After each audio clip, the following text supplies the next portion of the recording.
All right, folks, Brian Blessing in Las Vegas. Still trying to cool off here, okay? Toasty day, 107. It's dusk. It's a little better.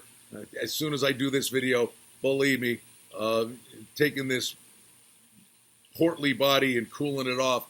But we'll try to cool off talking hockey, and we're glad to be with you at bangthebook.com. We're talking regular season points, Eastern Conference. Let's dive in.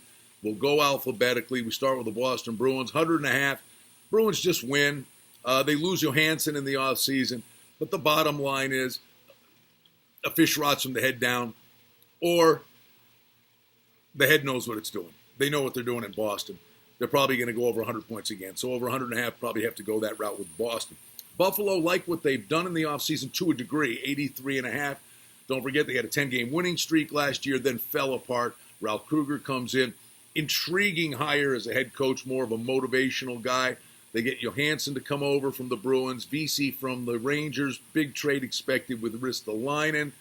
Goaltending is going to be the issue here. Hutton and Ullmark have to step up.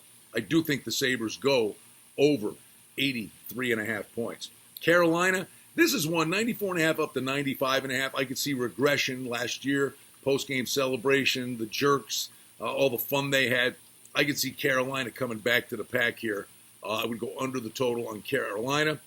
And then we go to Columbus. Man alive, they went for it, and they're going to pay for it. 82.5 up to 83.5. Numbers where it should be. Things not looking good in Columbus. Goalie's out the door. Panarin's out the door. Duchesne's out the door. Zingel's out. Whatever. Zingel's stuck around. Listen, it's not pretty for Columbus. That's all there is to it. Detroit, it's a rebuild. It's a work in progress, but this is a young team that does compete. 76.5. Kind of a low number. I'm not playing it, but I could kick the tires slightly on the over there. Florida, 96.5. It's down to 95.5. They don't get Panarin. They do get the goaltender Bobrovsky and pay him a boatload of dough. Did they not learn anything from the Luongo deal?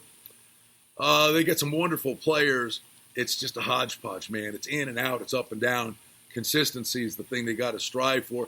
95.5 would just about get him in the playoffs, and they're right on the fence. I'd steer clear of it. If anything, I'd probably lean.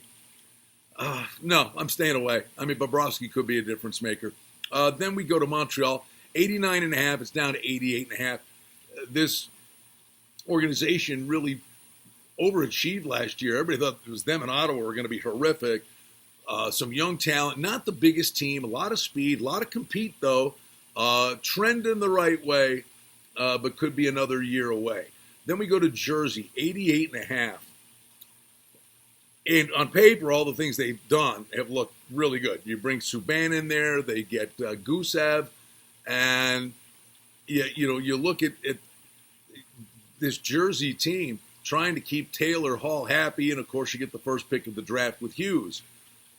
The goaltending's still the rub. Schneider, $6 million a year for a bunch of years. I don't know.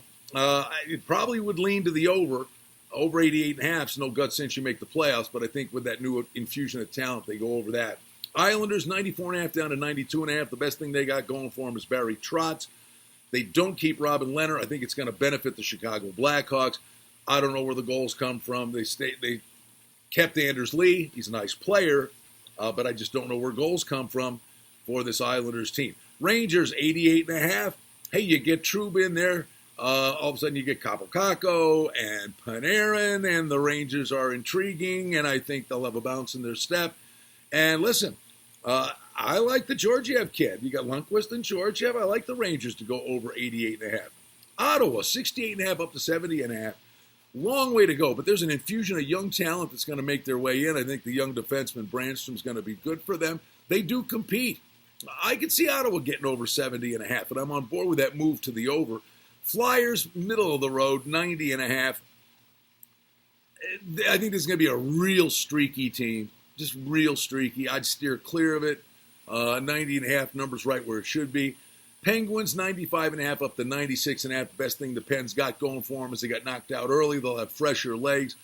When you got Crosby and Malkin as a starting point, a cup-winning goaltender in Murray, numbers where it should be for Pittsburgh, but I'll steer clear of it. Tampa Bay, record-setting numbers last year, 108.5 this year. The talent's there. No reason for them not to be terrific again. They probably slightly go over this number, but if they learned a lesson, you don't be chasing records. It's all about winning in the playoffs. They put too much energy in the President's Trophy. Take a mallet to that.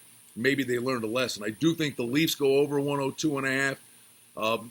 Listen, they got to get the Marner thing sorted out. The defense, I think they're starting to put a Band-Aid on a head wound, and there's enough offense here. I think the Leafs do go over the 102.5 and wrap it up with the Caps at 97.5. You got Ovechkin on the power play alone. Some back class. The one thing I'll tell you, you better have your head on a swivel when you're playing the Caps. If they put Tom Wilson and Rocco Gudis on the ice at the same time, who they got from the Flyers, that ain't going to be pretty. But Ovechkin alone makes you look at the Caps to go over the 97.5. Fun thinking hockey, trying to cool off. There's a look at the Eastern Conference. Always remember the Sports Betting Podcast with our good bud Adam Burke right here at bangthebook.com.